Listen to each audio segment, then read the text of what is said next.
Well, you made it to the end. That was a lot of material to take in, so good job. In order to really cement what you've learned, I recommend building a small project of your own.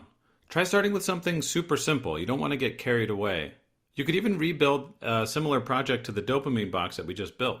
And when you get stuck, consult the Imba docs, which I've got the link here in this slide, and feel free to ask questions on the Imba Discord. Again, it's a great resource. There's a lot of people there happy to discuss Imba and answer questions, including me. And when you finish with something, whether it's a project or an open source library, share it on the Imba Discord. We love seeing what people have made with Imba. And I also think there's not enough content about Imba out there on the internet, like blog posts and videos. So if you discover something or learn something or get past a tricky problem, please share your knowledge. Write a blog post, a tutorial, record a screencast. It would be great to add to the Imba knowledge that exists on the internet. And please contribute to the Imba documentation if you find it lacking in any way.